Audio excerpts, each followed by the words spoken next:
Thank you to Louisville for inviting me, and especially thanks to Halida Hattic. Every 10 years or so I get a student like Halida, and she's now been out in the real world for over 10 years, and she's just continuing to achieve some of the things that we hold dear at the Department of Urban and Environmental Policy and Planning at Tufts University.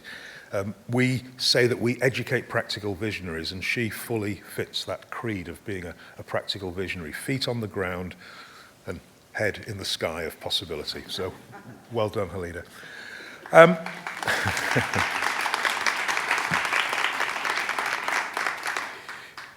So what I want to talk to you about today really is I want to challenge you to reimagine and rethink sustainability. If we were to go out onto the street in Louisville and ask 10 people who had an opinion what sustainability was, they'd say it's about the environment. And yes, it is about the environment, but it's about so much more than just the environment. It's about living together in a more socially just and equitable manner. And I'm looking forward to our conversation, because it's by no means clear to me that just having a green city means a more socially just city. So how do we link a green city with a socially just city? And I noticed that at Louisville, when I was walking around this morning, Louisville calls itself the possibility city. Well, that's a real point that I want to make here, that if we do what is probable in terms of urban planning and sustainability, we'll never get out of the rut that we're in. We need to think about what is possible. So I like the idea that Louisville is already thinking about itself as the possibility city, because that's where we need to be. And I just always remind myself with this picture taken at the intersection of Times Square and Broadway in New York. I would never have thought that was possible. That was taken right at the beginning of Mr. Bloomberg's reign as mayor of New York. What Bloomberg did was he reimagined streets. He brought in Janet Sadiq Khan, who's a visionary urban planner and transportation commissioner. They brought in Jan Gehl, a Danish planner and architect who is the mastermind behind the Copenhagen miracle, where 30% of Copenhagans now cycle to work. They worked with the vibrant voluntary sector in New York City to form a policy and planning coalition that really looked at streets and said, they don't have to be just for cars. Streets are places. They're not just conduits for automobiles and other vehicles. And so if you walk down Broadway today, there are build-outs, there are parasols, there's cafes, there's bicyclists, there's skateboarders, there's joggers, and there are some cars as well. That's what a street should be. So I want you to think then of possibility, and clearly there is within the sort of the collective mentality of Louisville, there is an idea that you are about to do something different in Louisville, and I think that's a great place to be. So why then just sustainabilities? Well, I would rather we just use the word sustainability to give this encompassing notion of social justice, equity, environmental protection, but that's not the way it is. Unfortunately, the concept of sustainability has been, I think, veered too much towards the environmental, and it needs to come back to a centre where social justice and equity are really important. So think about possibility as we go through this talk. Think also about the idea of environmental quality and human equality as not being separate aims. It's not jobs or the environment, it's jobs through the environment. And I think this is a theme that's been coming up. We tend to split ourselves, reduce ourselves into these little boxes. I want you to think of environmental quality and human equality as being mutually constitutive, and I'll show you why. But I also want you to remember the last phrase there. Just sustainability is about living within limits. We have limits to our ecosystems, and we are very much pushing those limits locally and globally, and we need to pull back. We really do. We are spending borrowed capital. We're not spending down our capital, we're borrowing other people's capital to live off. So with that, I want to start by challenging us to think about environmental quality and human equality. How do we balance the two together? In the 1980s, I had this idea that, short of coercion, that green campaigns needed to take on social justice. I didn't have any data about this, but when I looked around the world, true environmental well-being was not associated with human well-being. Wherever in the world environmental degradation was happening, it was always linked to human rights abuses. The Amazon, the Niger Delta, all of those places where environmental degradation is happening, human rights and social justice are being trashed as well. I defy you to find a place in the world where there is environmental degradation that is happening in rich people's environments. It's always happening to those who cannot defend themselves. And so I got to thinking, there's something going on here. What is this? In the early 90s, I did an interview for the BBC with Greenpeace UK, and I wanted to find out, did Greenpeace in the UK feel that their organisation represented multiracial Britain at the time? And the quote, and some of you will laugh and some of you will cry, was, "Equity's not an issue for us, we're here to save the world." And you know, I understand what Greenpeace mean. Greenpeace felt, as do a lot of environmental organisations, we're saving the world for everybody. We're practising equity if we're saving the world for everybody. What could be more equitable than that? But the point is, they didn't look at the board of directors of their organisation. They didn't look at who was working for their organisation. They didn't even look at the agenda their organisation was following, which was decided by this largely elite group of people who were the board of directors and were the workers in that organisation. So equity is not just about some outcomes, it's about a process as well. And I am going to say a little bit more about environmental organisations and how they're constituted, because if they stay the way they are, I think they're going to become increasingly irrelevant because they will speak less and less for the majority of Americans. It wasn't until the early 2000s that myself and a group of others started to look a little bit more in depth, and we found some journal articles, one in the Journal of Environmental Economics, which looked at a correlation, not a causation link, but a correlation between social justice and environmental protection. The examples they gave were the Nordic countries, Sweden, Denmark, Finland, Norway, and they took some data on social justice, number of women in parliaments, access to medical care, access to education, prison populations, etc., etc. And on all of those, the Nordic countries are very good. They then looked at data on environmental protection and found that those countries were also the countries with the strongest environmental protection laws in the world.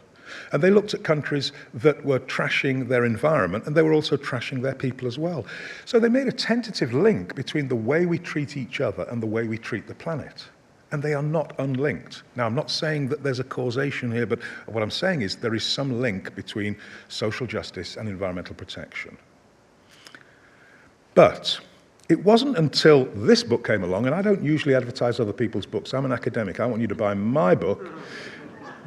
But if there is a book that you should read, it is this book, The Spirit Level, Why Equality is Better for Everyone, by two British researchers, Richard Wilkinson and Kate Pickett, demographer and an epidemiologist. They take 40 years of data around the world. And here's the headline. It's not about poverty, it's about inequality. We're hearing this word more and more. The countries with the biggest gap between rich and poor have more social problems than countries with a smaller gap between rich and poor.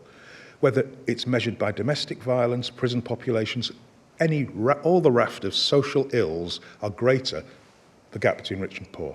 It's a correlation, and they show it wonderfully in this book with hard data. But for our purposes here, one of the most compelling pieces of evidence I found in the book was the piece that I've highlighted there in yellow. Inequality heightens competitive consumption. What they found was in those countries with the gap between rich and poor was the largest, competitive consumption, keeping up with the Joneses, was the strongest.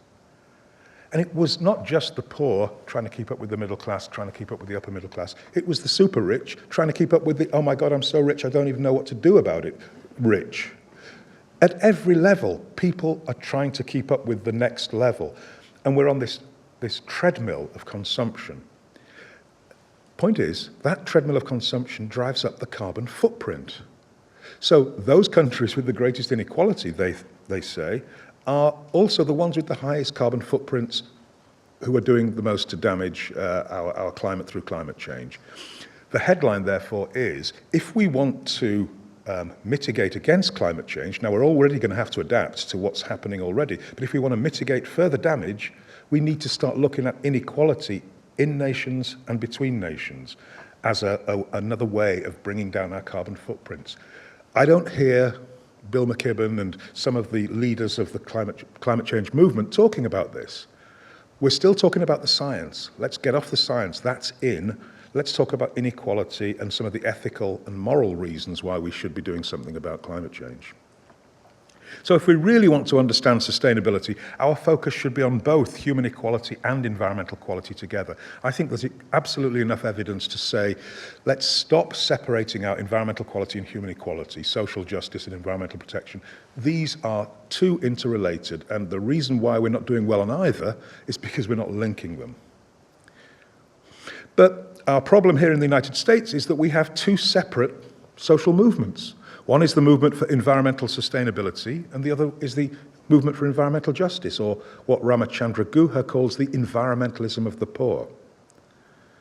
Environmental sustainability, the green movement, is largely dismissive of social justice issues. That's not to say that green activists don't support social justice campaigns, but what they don't want to do is muddy the water. They don't want to link their campaigns to social justice.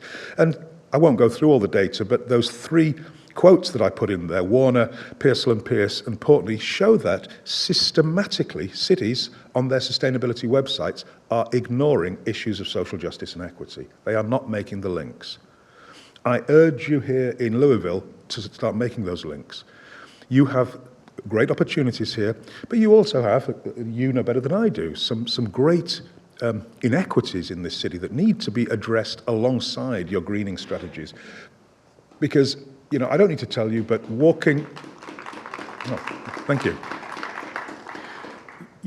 along some of these new green areas, we know who we're going to see, and they look like you. We need to see all Louisvillians in those green areas. Green isn't an exclusive kind of thing, and it shouldn't be. So let's think about then these ideas of environmental justice and greening as being ones that we can think about together. Now, I don't like to think about separateness. So my students and I in 2003, we said, well, okay, is it really true that there are two separate paradigms, the environmental justice and the green paradigm? Or is there a middle way? Is there what we would call a just sustainability? And if so, who is doing it in the US? And so what we did was quite a crude scaling where we gave a 0 if the website of the one of 40 environmental organizations we were looking at, if the website said nothing about equity or justice, we gave it a 0. If there was nothing in any of the programs or any of the texts, we gave a 0 to that organization. We gave a 3 if the mission statement acknowledged social justice and equity, or the programs or the texts that were produced by the organization acknowledged social justice and equity. And what we got looked like this. This is the Just Sustainability Index from 0 to 3. And you can see there that the organization called New American Dream was given the highest level, 3, because New American Dream helps Americans consume responsibly to protect the environment, enhance quality of life, and promote social justice. That's just sustainability. National Audubon Society had a 0. Audubon's mission is to conserve and restore natural ecosystems, focusing on birds, other wildlife and their habitats for the benefit of humanity and the Earth's biological diversity. Let me just stop there, because somebody's going to say, but Julian, National Audubon Society was formed precisely for that. Why should it take on a social justice angle? Okay, so I've been working, I know I don't look like, but I've been working 25 years in this area, thinking about these issues. And first in the UK, now here in the US. I'm a member of the Massachusetts Audubon Society. We've been around for 100 years. Literally, some of the members have been around for 100 years. And if we want to be around for another 100 years, we're going to have to rethink, because Massachusetts is changing. Kentucky's changing. Massachusetts is changing. Do we know what the Brazilians, the Cape Verdeans, the Haitians, the Somalians, the Iraqis, all these immigrants to Massachusetts, what do they think about nature? They're going to be in the majority soon. In the early days of my work, 25 years ago, I used to knock on doors with the moral exhortation, you need to diversify your base.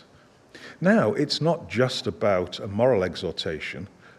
Mass Audubon will not be around in another 100 years unless it starts to look at who the new conservationists are and starts to think about conservation differently. Because, let me tell you something, for the social scientists out there, you'll know this, there is no nature, it's socially constructed. We all see nature differently. And these organizations need to start to understand that, you know, and this is an opportunity. I'm not saying this is a problem. Some people think it's a problem. These are new members waiting out there, but they can't come in until we start thinking about nature differently. What does nature in Massachusetts mean to the Brazilian, the Haitian, the Cape Verdean, et cetera, et cetera? So we're going to have to think differently. And organizations like the National Audubon Society, like Mass Audubon, unless you start to look like your audience, I think you've got a problem. I'm not going to make a cheap political joke here, but one of the reasons why the Republican Party has a problem is that it doesn't look like America anymore. And if these environmental organizations don't look like America anymore, we've got a real problem. They are at best ineffective at the moment. Imagine what they're going to be like in 10 or 20 years when they really don't look like America.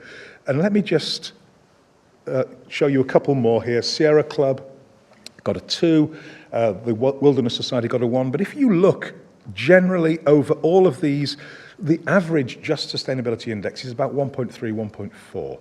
So we can conclude that routinely most US environmental and sustainability organizations do not think about social justice and equity issues in relation to their mission statements. This is the state of the directorships of the big green organizations. Sierra Club, white male. Nature Conservancy, white male. League of Conservation Voters, white male. World Wildlife Fund, white male. Environmental Defense Fund, white male. Friends of the Earth, white male. National Audubon Society, white male. And Nature Conservancy, white male.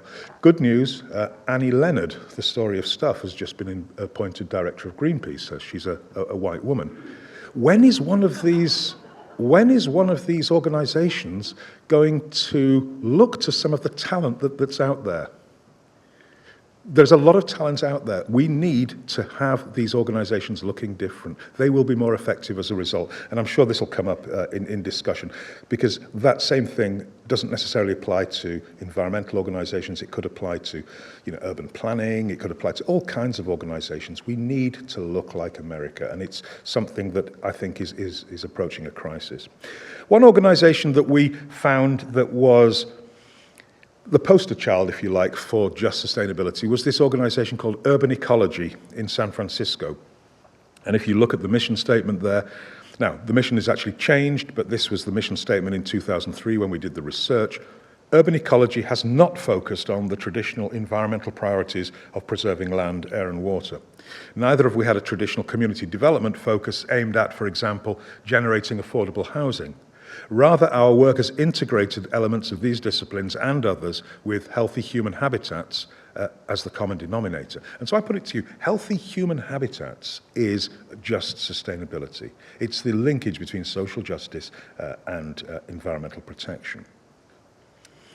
Now, one way of thinking about this concept of just sustainability, I think, is the notion of coalition. And here in Louisville, you've got a lot of organizations, Are they talking to each other? And I want to talk to you about one particular organization or one coalition in Boston called Clean Buses for Boston. These kids started Clean Buses for Boston. These kids are in Roxbury, Massachusetts. Roxbury is a section of Boston. 5 times the asthma rate of the rest of Massachusetts.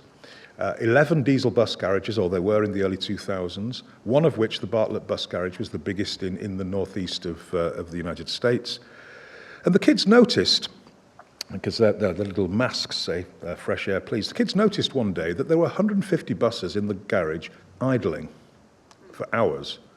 And one of the kids, David on the left, said, I think there's an anti-idling law in Massachusetts, and I think it's 5 minutes. And they checked it out, and of course it was. The kids got together with some teachers, and they did a bit of research. And they went to see the then governor Paul Cellucci, and to give, so that you don't think I'm being biased here, Paul Cellucci took action. He's a Republican governor. He was great, and the MBTA, the Massachusetts Bay Transit Authority, were fined. The Environmental Protection Agency fined them. The result is 350 compressed natural gas buses on the streets of Massachusetts. But the coalition that these kids brought together was social justice groups, housing action groups, it was immigrant groups, it was also green groups, the Sierra Club, the Conservation Law Foundation. The point I'm making here, and I think this is something that's come up for me a lot in this conference, is let's think about what we agree about, not what we disagree about. This was a marriage of convenience coalition. It doesn't exist anymore, but in coming together to achieve that goal and to really achieving a goal, those groups know more about each other. They know how to work together. They may not agree ideologically, but what they do know is how to work to get things done. And this might be something I think that you certainly could think about in Louisville, bringing people together through coalitions to make things happen. And that's, I think, a very strong idea. Now, some of my colleagues, Cole and Foster, they see a stronger coming together, what they call a movement fusion between different green and social justice and environmental justice movements. I don't quite see that happening yet, but I think coalition building, coalition working is a way forward. And if you want a model, look at Portland, Oregon, the Coalition for a Livable Future. Excellent. I spoke at one of their annual conferences. That's a coalition of housing action, immigrant support, green groups, bicycle groups. It's like Portlandia on steroids. I mean, it's really, it's an amazing coalition. And if you want a model to look at, I think that you could do worse than look at the Coalition for a Livable Future in Portland. So a just sustainability then, if I wanted to define it, is the need to ensure a better quality of life for all, now and into the future, in a just and equitable manner, while living within the limits of supporting ecosystems. So again, I put it to you, this is about quality of life. It's about justice and equity, but it's about living within limits. So it's a balance between, sort of human and environmental, earth health and social justice. Okay, what I want to do now is to put a little bit of practical ideas to some of that theoretical stuff I've just given you. And the psychologists tell me if I leave this picture of my book on the screen for 45 seconds, 15% of you will buy the book. But if I leave it on for any longer than that, it'll decrease. So I've just got to get this right. So 45 seconds, here we go. So what I'm going to do is illustrate this idea of just sustainability with 5 themes. Clearly, globally, we need to divide resources more fairly, and that's going to be my first point, this notion of environmental space and fair shares. The second is the notion of well-being and happiness. How do we increase well-being and happiness? The third is planning for intercultural cities, and I'll explain what I mean by an intercultural city. The fourth is urban agriculture and food justice. If there's one thing that my students are really into in urban planning these days, it's food. Students love that because it's something you can really do, and make that piece of land change overnight, literally. And then I'm going to introduce you, I think, to a new concept called spatial justice. You've all heard of the notion of social justice. How do we map that out over space? So spatial justice, I think, is a new idea that is exciting me quite a lot. So let me just start with a really simple slide.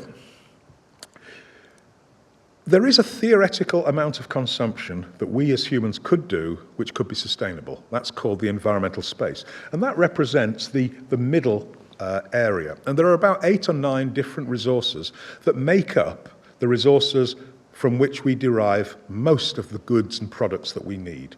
And we could consume those responsibly and sustainably and achieve sustainable consumption.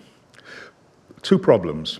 Number 1, we in this room are all living in the overconsumption zone, above what I call the profligacy ceiling, that top line above which we are eating into nature's capacity to regenerate itself. We're in that zone. We're partly in there because there's more people in the world living below the poverty line, $2 a day, the minimum resource used to ensure quality of life. If you fall below $2 a day, your quality of life is compromised. If you fall too far below, your life ends. You cannot survive anymore. And that I call the dignity floor. So there is an area then between the dignity floor and the profligacy ceiling where we could consume responsibly. Now, we, 4.5% of the world who are Americans, are consuming 25% of the world's resources.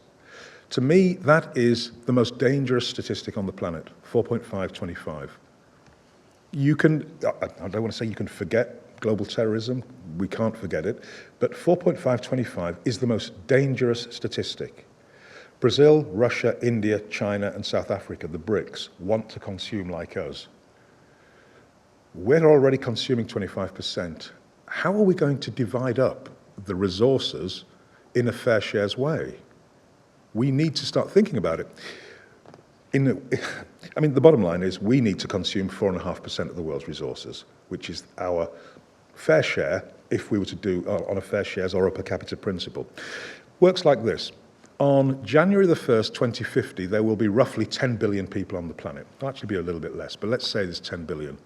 On January the 1st, 2050, every person on this planet then would have access to 1/10 billion, or should have access to 1/10 billionth of the world's resources.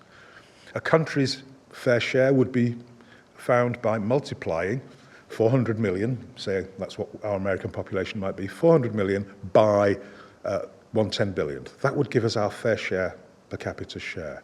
Now, I mean, you're probably going to say, Julian, this is just not going to happen. Well, something's got to happen. We can't continue like this. I mean, you know, those BRICS, Brazil, Russia, India, China, South Africa, they're not going to allow us to consume, to grandfather in this excessive consumption.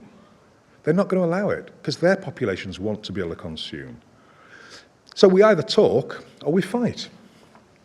That's the way that I see it. It's a stark. And if there's, I'm enthusiastic that we can do sustainability. We've got the power, the brain power. We've got the science. We know what we need to do. We're just not doing it. And so we either talk about a more equitable distribution of resources, or we end up fighting for the resources and scrapping over resources. And I tell you, I'm pretty sure I'm with everybody in this room in thinking that, you know, we are Homo sapiens sapiens. We are sapient being. You know, we know how to get out of this, so we need to do that. Now, let me just show you some of the data here.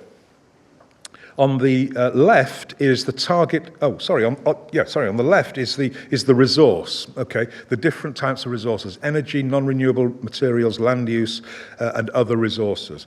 Those are the resources that make up most of our resource consumption on the planet. Now, these were calculated for Europe because, guess what? I don't think the US really wants to calculate its own environmental space targets. I think it comes as a little bit of a shock, quite honestly. So the resource on the left, on the right is the target reduction we would have had to have met by 2010 if we were going to get that sustainable consumption by January the 1st, 2050. We're not even in the ballpark. We're not even setting the alarm to get out of bed, to get our clothes on, to get to the ballpark on all of these scores. The scores down the middle are the changes needed by 2050. And you can see substantial changes. We're not anywhere near. And if there's one part of achieving a just sustainability that I'm least optimistic about, it's this. It's not that we can't do it, it's just that we're not moving anywhere near fast enough. And, you know, this is where the IPCC comes in, you know, with its, we've got a 15-year window to, you know, to stave off the worst of climate change. We won't die out as a species anytime soon.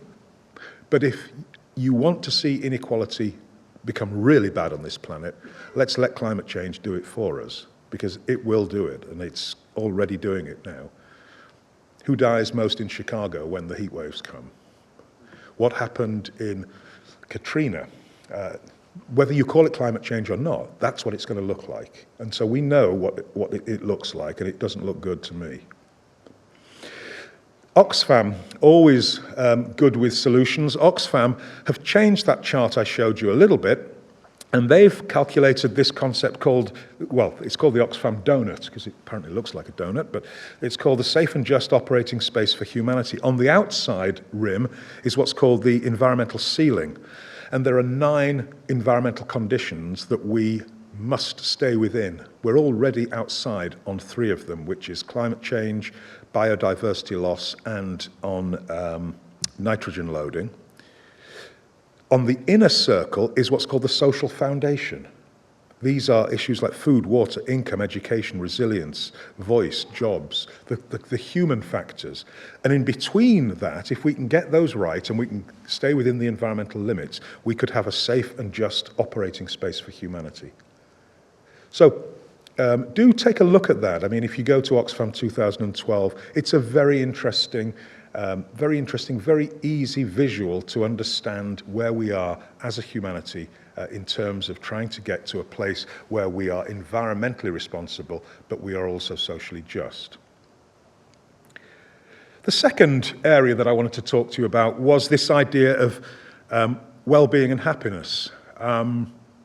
What's really interesting at the moment is that cities like Somerville, Massachusetts, next to where I live in Cambridge, Somerville, the mayor of Somerville, is looking at indicators of well-being and happiness for Somervillians. He's doing surveys. It was in the New York Times. The city of Seattle is doing the same. The state of Maryland, the French government, the UK government, looking at how does policy and planning, how does government policy and planning contribute to happiness and well-being? Can it?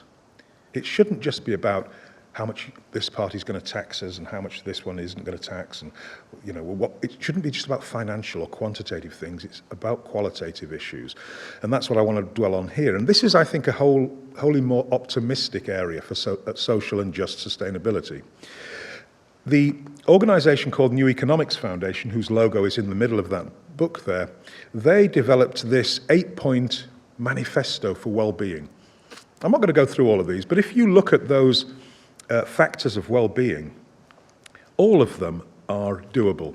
All of them are being done in certain places, but I don't know a city or a state or a nation that really has enshrined all of those in its policy making and planning.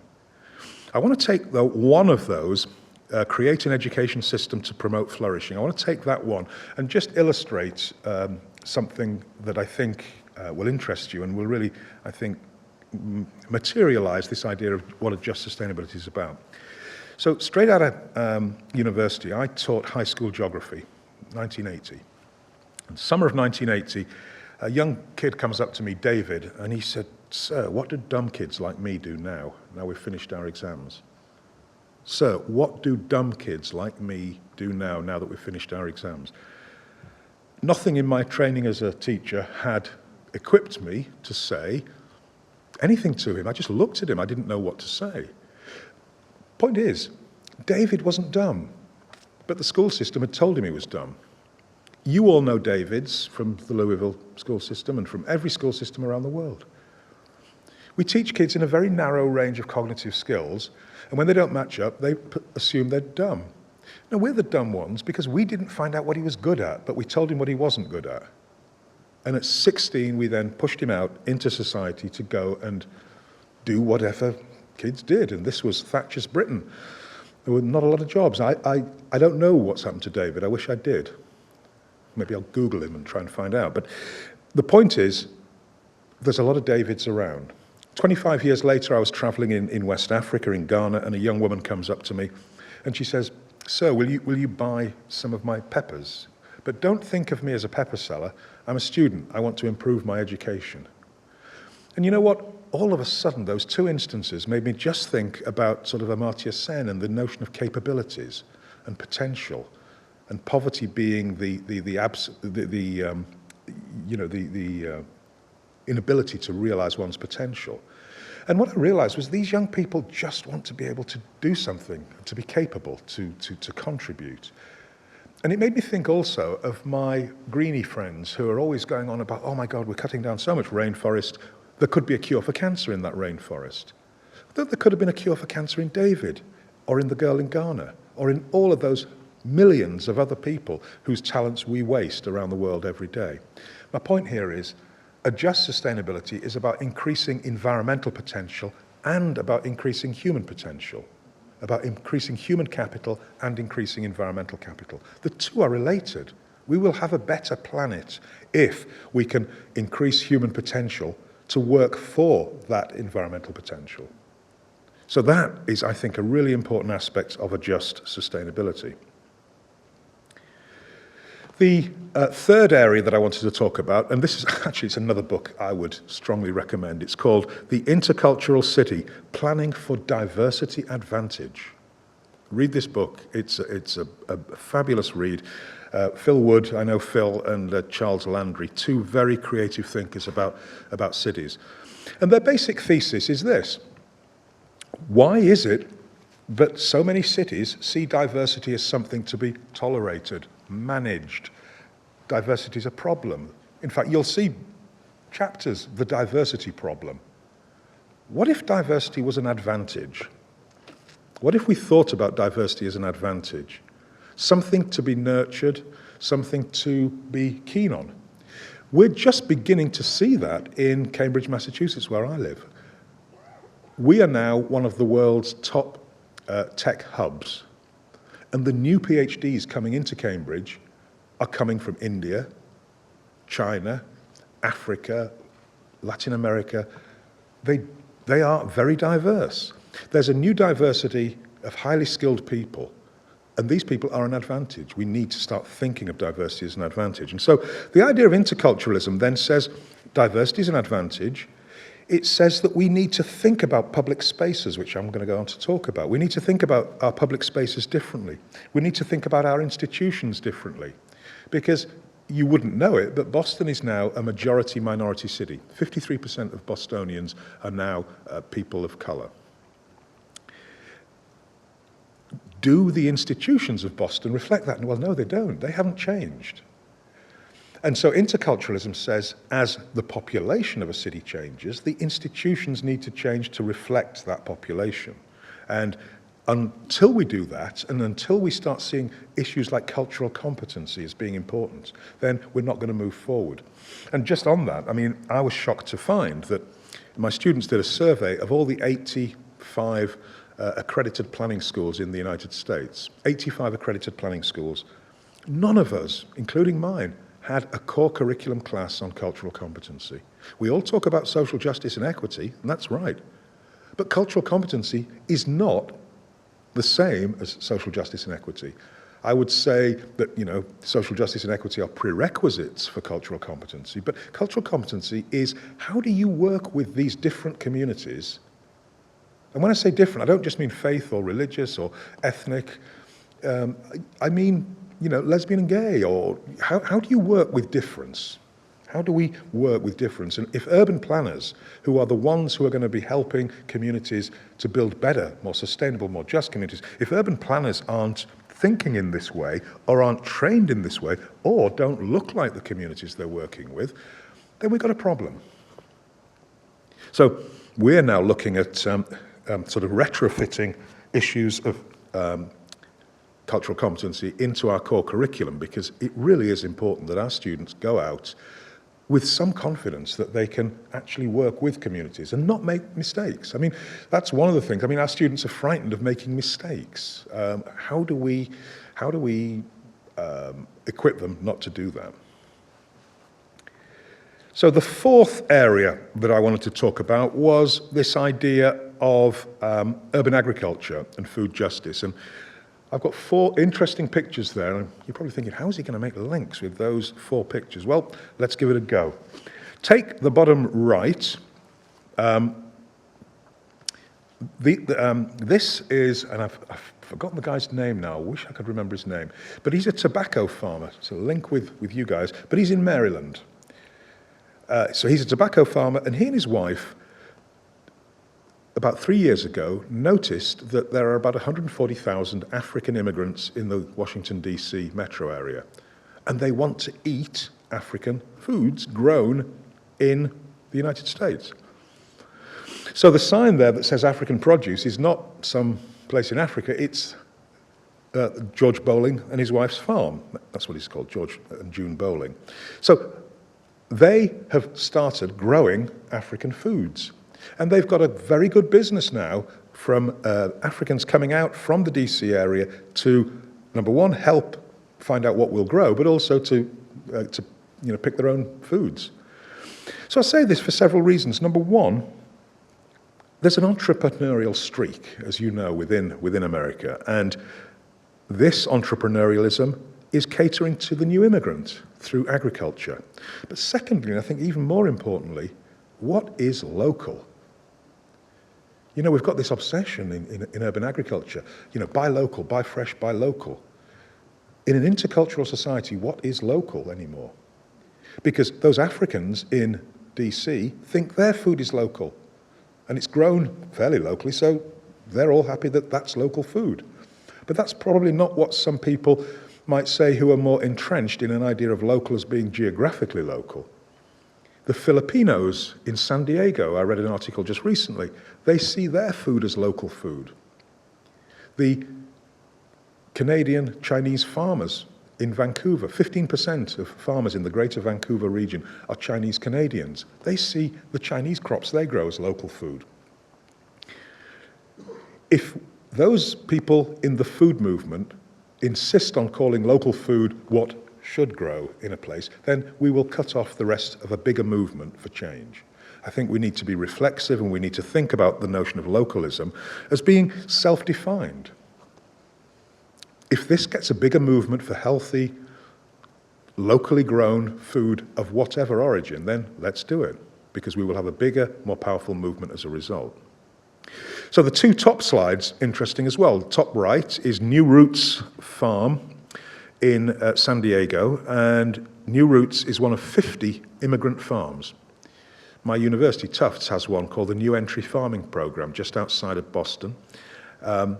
And it helps new immigrants who are interested in farming learn about the weather and farming within the different parts of the United States. So again, a way of helping new immigrants settle through urban agriculture. The slide on the top left is, I think, very interesting. These women are from Oaxaca in Mexico, and this is their farm in Seattle. What they've done here is they are not only eating culturally appropriate foods, they've created a space that looks like the garden that they had and the gardens of I think it's the Mixtec people that have developed over hundreds of years.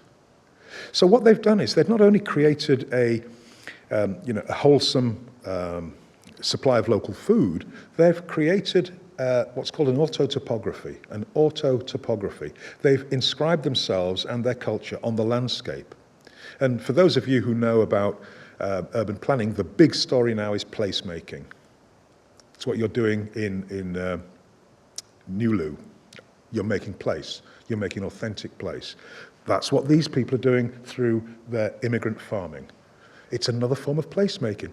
We should be encouraging this because this is helping new immigrants both to settle here, but to remember who they are in terms of their place, back home. And I don't have the quote with me, but there's this beautiful quote that one of the women wrote about how, they love it in their new country, but, to center themselves, they like to feel this place that is almost like home. It's a little bit of home over here. And so I think that's, again, another way just of looking at this idea of urban agriculture. It's not all about whole foods. These people are carving up a whole paycheck. They are carving up a new form of agriculture, and we should be welcoming of that, just as the Scandinavians and the Germans did 150 years ago. My final theme is this concept of spatial justice.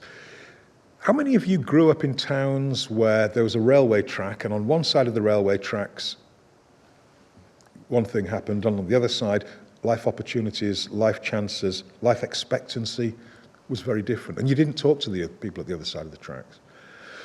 Some people, grew up like that. Other people have grown up in cities where there's a wall or a fence.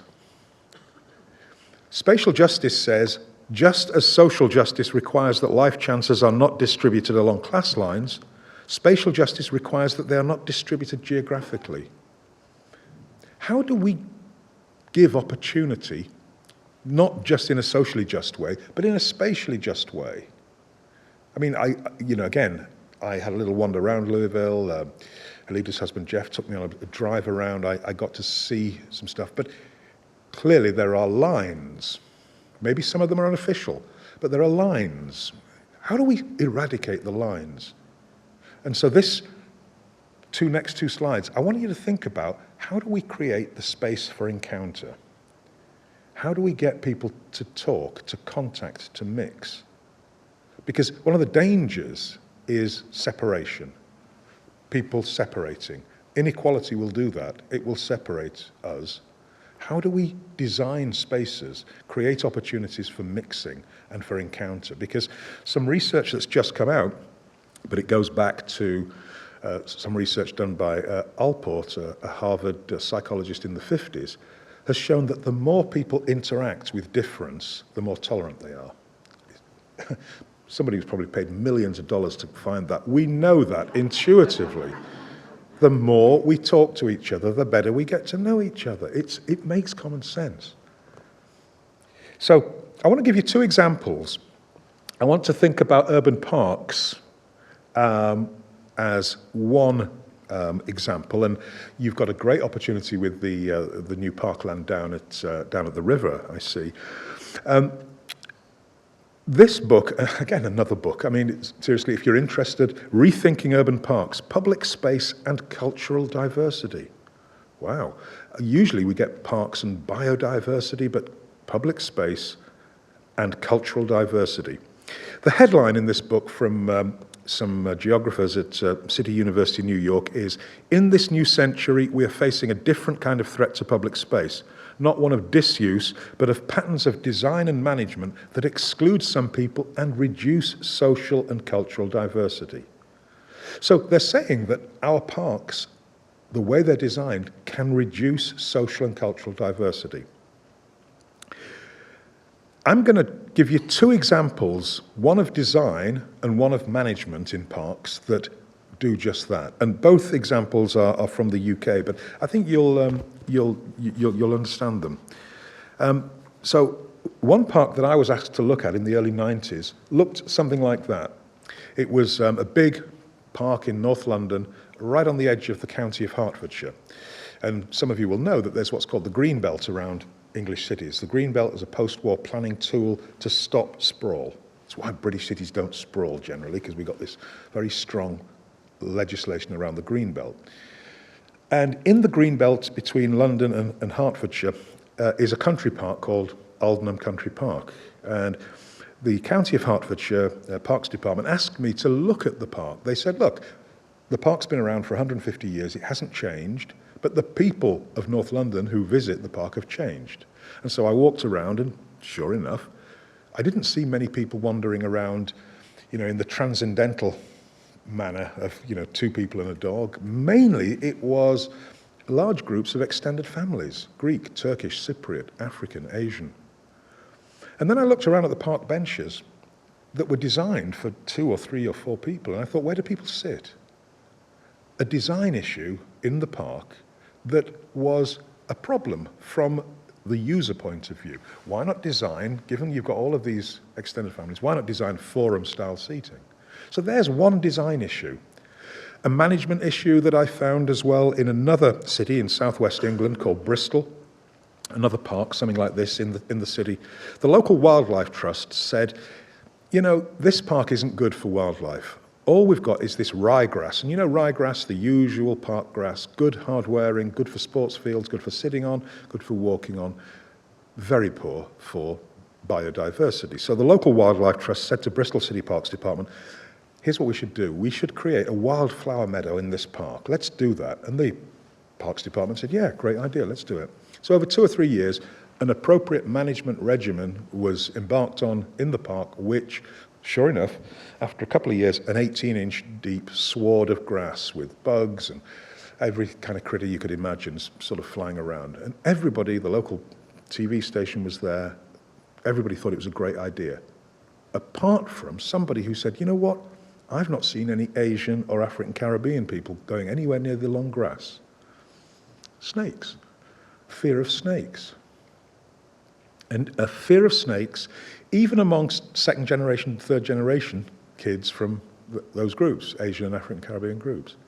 So here we had an ecological management regimen, and remember, one of my degrees is in botany. I can relate to this, an ecological management regimen to promote biodiversity, which had a negative cultural and social effect. I'm not saying there's an answer for it. I'm not saying get rid of wildflower meadows, get rid of long grass because Asian and African Caribbean people don't like it. I'm not saying that at all, but I'm saying we need to start asking some questions. I mean, if somebody from the Wildlife Trust or if somebody from the Parks Department had been Asian or African Caribbean, perhaps the question might have been asked. Perhaps some signage might have been put there saying there are no snakes in here. Whatever. I mean, you know, we can kind of think about this, but the point is, an ecological management regimen had a negative cultural and social diversity effect, and that's a problem. But again, the point is, it comes back to this notion of contact theory, this idea of Allport's that in parks, in public spaces, we have the opportunity to create encounter, and that interracial interactions that occur in leisure settings, parks, have the potential to be more genuine and sincere compared with the more obligatory interactions that take place in formal settings like the workplace, where other hierarchies come into being. So I suppose the point I'm making here is, again, we need policies for public space, policies that are aimed at increasing encounters between different groups, positive encounters between different groups. How do we do that? I don't have the answers, but you know, I'm the one asking the questions, and I think you should be as well. And finally, the other space that is really important, that we often forget as being a space, is the street. We, every day, use this public space. And here's a picture of two streets. One on the right is near where I live on Massachusetts Avenue in Cambridge. The big crane is where Harvard Law School is. This is looking down from Porter Square towards Harvard Square in Cambridge. The other street is called Södervägen in Gothenburg in Sweden. The two streets are exactly the same width, but they couldn't be more different in look.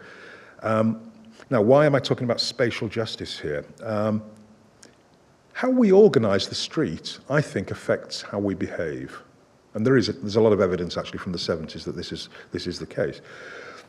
On Massachusetts Avenue, your right to the street is predicated on one thing, your vehicle.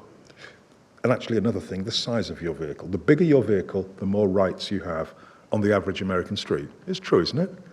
I've been here 15 years. I've learned one thing. Apart from that you drive on the wrong side of the road, the other thing is that I've learned that the size of your vehicle dictates your rights. The Swedes have completely turned that over. If you look at that, you've got a streetcar, you've got a separated bike lane, you've got a walkway. To the left of the streetcar is about 15% of the streetscape, and that is for private vehicles and delivery vehicles. So what the Swedes have done is they've democratized the street. They have imposed spatial justice on the street. Question to you is, what is the effect on the kid growing up on Massachusetts Avenue or on Södervägen? How does the kid grow up differently on those two spaces? One kid comes out and goes to school and sees democracy on the street, order, democracy. The other one sees might is right. Now, let me just show you something. I don't know whether any of you have seen this, but this is some work that was done by Dan Appleyard in a pioneering piece of work called Livable Streets in the 70s in San Francisco. The top street is a street with light traffic, 2,000 vehicles a day. The bottom is a street with heavy traffic, 16,000 vehicles a day. The lightly trafficked street, people had on average 3 friends per person and 6.3 acquaintances. On the heavily trafficked street, 0.9 friends per person and 3.1 acquaintances. The message here is the volume and velocity of vehicles on the street dictates the amount of interaction between people. It dictates the amount of encounter. So if we want encounter, we need to slow things down, and we need to decrease the amount of vehicular traffic and move towards more human-centered traffic. So, I mean, we can almost answer that question, you know, on a street that is more social or a street that is well, you've got to keep your wits about you, haven't you? But on Södervägen, you can kind of wander. And these streetcars all were full. The Swedes don't have a problem about using public transit. I think we have a more psychological issue with public transit. So I want to leave you with a couple of closing thoughts. One is that, I wish I'd sort of said this, I can't claim I did, and it's almost one of these urban myths, but sustainability means using our unlimited mental resources, not our limited natural resources. Is that a nice way of thinking about it? We have unlimited mental resources. Somebody in the 19th century, I think he was a French psychologist, came up with this concept of the noosphere, the collectivity of all our brains. We have unlimited mental resources. They are what is going to lead us to sustainability, not continually mining for, increasingly limited natural resources. And the second thing, and again my final point, is we've got the science. We know what we need to do. We have the science of sustainability, but we're not doing it. And that's where the social science, the psychology, sociology, anthropology comes in. And this is, the point about climate change. We are hooked on the debate about science. Climate change isn't about science, it's about psychology. It's about our addiction to a way of life. I mean, the biggest thing I respect about George Bush II was he said we're addicted, but he did say to foreign oil. He didn't say to oil generally, but we're addicted to oil. That's the problem. And so if we're addicted, we need the psychologists to help us come down from this addiction if we're going to deal with climate change. It's not about science. We know what to do, we're not doing it. Thank you.